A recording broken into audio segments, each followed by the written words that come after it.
ആരംഭം വിശദമായി നോക്കാം. തൃശൂരിൽ തെരഞ്ഞെടുപ്പ് ചട്ടം ലംഘിച്ച് സിപിഎം പിൻവലിച്ച 1 കോടി രൂപയുടെ ഉറവിടം തേടി ആദായ നികുതി വകുപ്പ്.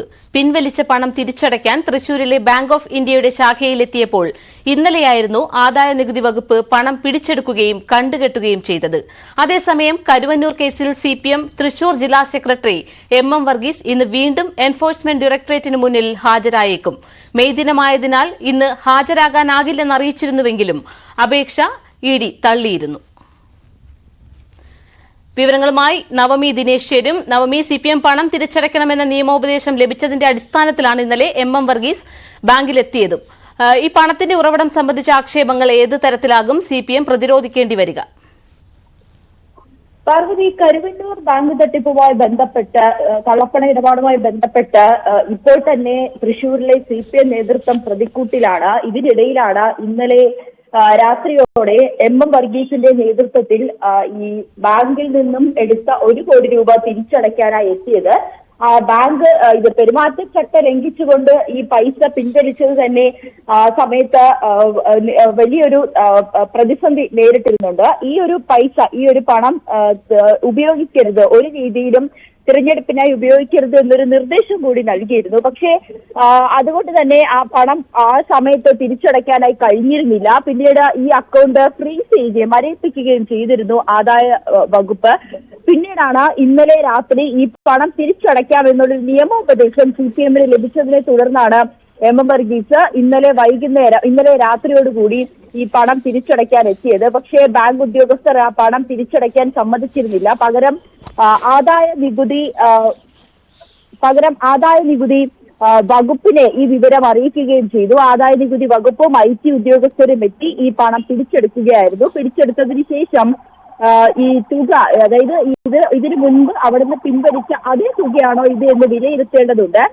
പ്രാഥമികമായ പരിശോധനയിൽ അന്ന് പിൻവലിച്ച 1 കോടി രൂപ ചിലവാക്കിയിട്ടില്ല. അതേ സീരിയൽ നമ്പർ തന്നെയാണ്. ഈ പണം ചിലവാക്കിയിട്ടില്ല. അതുകൊണ്ട് തന്നെ അന്ന് ബാങ്കിൽ നിന്ന് എടുത്ത 1 കോടി രൂപ തന്നെയാണ് ഇതെന്ന് പ്രാഥമികമായുള്ള പരിശോധനയിൽ കണ്ടെത്തിയിട്ടുമുണ്ട്. എന്തായാലും ഈ വിഷയവുമായി ബന്ധപ്പെട്ട എം വർഗീസിന്റെ മൊഴിയടക്കം ITയും ആദായ നികുതിയും രേഖപ്പെടുത്തിയിട്ടുണ്ട്. പക്ഷേ ഇത് കൂടുതൽ ഉറപ്പിക്കേണ്ടതുണ്ട്. അന്ന് ബാങ്കിൽ നിന്ന് പിൻവലിച്ച 1 കോടി രൂപ തിരഞ്ഞെടുപ്പ് ആവശ്യങ്ങൾക്ക് ചിലവാക്കിയോ എന്ന് കണ്ടെത്തേണ്ടതുണ്ട്. പ്രാഥമികമായിട്ടുള്ള ഒരു നിഗമനത്തിൽ ആ തുക ചിലവാക്കിയിട്ടില്ല എന്ന് തന്നെയാണ് കണ്ടെത്തിയിരിക്കുന്നത്. എന്തായാലും വീണ്ടും എം വർഗീസിന് എതിരെ, അതായത് എം വർഗീസ് ഈ പണം പിൻവലിച്ചതുമായി ബന്ധപ്പെട്ട് വീണ്ടും മറ്റൊരു തരത്തിലേക്ക് ഈ കേസ് പോവുകയാണ്. എന്തായാലും ആദായ നികുതിയുടെ വകുപ്പിൽ തന്നെയാണ് ഇപ്പോഴും ഈ പണമുള്ളത്. ബാങ്കിലേക്ക് ഈ തുക തിരിച്ചു നിക്ഷേപിച്ചിട്ടുണ്ട്. പക്ഷേ അത് അക്കൗണ്ട് ഫ്രീസ് ചെയ്തിരിക്കുകയാണ്. അതുകൊണ്ട് ഇനി ആ അക്കൗണ്ടിൽ കൂടുതൽ പരിശോധനകൾ നടത്തേണ്ടതുണ്ട്. ഈ പൈസ മറ്റേതെങ്കിലും വിധത്തിൽ ചിലവാക്കിയോ എന്നതുൾപ്പെടെയുള്ള കാര്യങ്ങളിൽ എന്തായാലും ആദായ നികുതി വകുപ്പ് പരിശോധന നടത്തുന്നുണ്ട്. എം വർഗീസിന്റെ മൊഴിയടക്കം രേഖപ്പെടുത്തുകയും ചെയ്തു. നവമി, മറ്റൊരു കാര്യം, എം വർഗീസിനെ ഇന്ന് വീണ്ടും ED ചോദ്യം ചെയ്യാൻ വിളിപ്പിച്ചിട്ടുണ്ട്. എന്താകും EDയുടെ നീക്കം?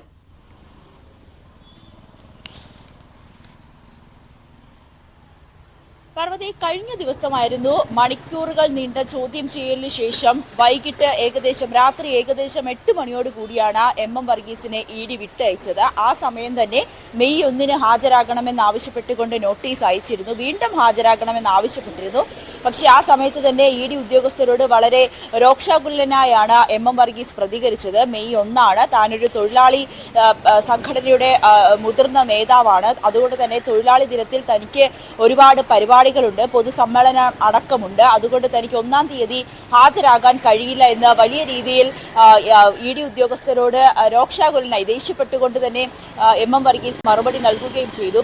ആ സമയത്ത് ED ഉദ്യോഗസ്ഥർ കർശനമായിട്ടുള്ള നിർദ്ദേശം നൽകി. മെയ് 1 ആയിക്കോട്ടെ, ഇതിനു മുൻപും പല ഒഴിവുകഴിവുകളും പറഞ്ഞിരുന്നു. തിരഞ്ഞെടുപ്പാണ്, അതുകൊണ്ട് ഹാജരാകാൻ കഴിയില്ല എന്ന് കഴിഞ്ഞ പ്രാവശ്യം നോട്ടീസ് അയച്ചപ്പോൾ പറഞ്ഞിരുന്നു. വീണ്ടും മെയ് 1 ഇനിയും ഹാജരാകാൻ കഴിയില്ല എന്ന് വീണ്ടും പറയുമ്പോൾ അത് ED ഉദ്യോഗസ്ഥർക്കും ഉൾക്കൊള്ളാൻ കഴിഞ്ഞില്ല. അവർ നിർബന്ധമായും ഹാജരാകണമെന്നൊരു നിർദ്ദേശമാണ് MM വർഗീസിന് നൽകിയിരിക്കുന്നത്. ഇല്ലെങ്കിൽ അന്വേഷണത്തോട് സഹകരിക്കണമെന്നും പറയുന്നുണ്ട്.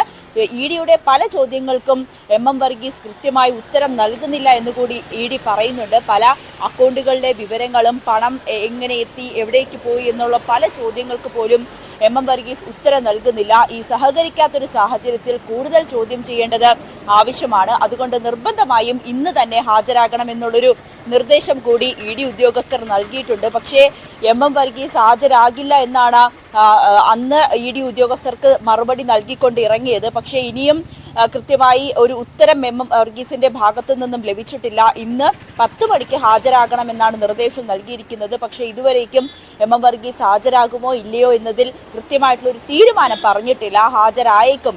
ED ഉദ്യോഗസ്ഥർ ഈ നിർബന്ധപൂർവ്വം ഹാജരാകണമെന്നൊരു നിർദ്ദേശം നൽകിയ സാഹചര്യത്തിൽ MM വർഗീസ് ഇന്ന് ഹാജരായേക്കും എന്നാണ് നമുക്ക് അറിയാൻ കഴിയുന്നത്. എന്തായാലും 10 മണിക്ക് മാത്രമേ ഇതിൽ നമുക്ക് കൃത്യമായിട്ടൊരു ഉത്തരം ലഭിക്കുകയുള്ളൂ. MM വർഗീസിനെ ഇതുവരേക്കും മറുപടി വരില്ലെന്നോ വരുമെന്നോ എന്നുള്ളൊരു യാതൊരുവിധ മറുപടിയും ED ഉദ്യോഗസ്ഥർക്ക് നൽകിയിട്ടില്ല. എന്തായാലും 10 മണിക്ക് ED ഉദ്യോഗസ്ഥർക്ക് മുന്നിൽ ഹാജരായേക്കുമെന്നാണ് നമുക്ക് അറിയാൻ കഴിയുന്നത്. ഇന്ന് ഹാജരാകുമ്പോൾ കൃത്യമായിട്ടുള്ള ചില രേഖകൾ കൂടി ഹാജരാക്കണം. അതായത് ഈ രഹസ്യ അക്കൗണ്ടുകൾ എന്ന് കരുതപ്പെടുന്ന അക്കൗണ്ടുകളുടെ വിവരങ്ങൾ, അത് ഏതൊക്കെ അക്കൗണ്ടുകളിലേക്കാണ് അതിൽ നിന്ന് പണം ട്രാൻസ്ഫർ ചെയ്തത് എന്നടക്കമുള്ള അക്കൗണ്ട് ഡീറ്റെയിൽസ് അടക്കം ഇന്ന് ഹാജരാക്കണമെന്നാണ് ED ഉദ്യോഗസ്ഥർ നൽകിയിരിക്കുന്ന നിർദ്ദേശം. എന്തായാലും ആ രേഖകളുമായി ED ആവശ്യപ്പെട്ട രേഖകളുമായി MM വർഗീസ് ഇന്ന് EDക്ക് മുന്നിൽ ഹാജരാകുമോ ഇല്ലയോ എന്നറിയാൻ ഇനി മണിക്കൂറുകൾ കൂടി കാത്തിരിക്കേണ്ടി വരും. നവമി തുടരണം. തൃശൂരിൽ തെരഞ്ഞെടുപ്പ് ചട്ടം ലംഘിച്ച് CPM പിൻവലിച്ച 1 കോടി രൂപയുടെ ഉറവിടം തേടുകയാണ് ആദായ നികുതി വകുപ്പ്. വിവരങ്ങൾ നൽകിയത്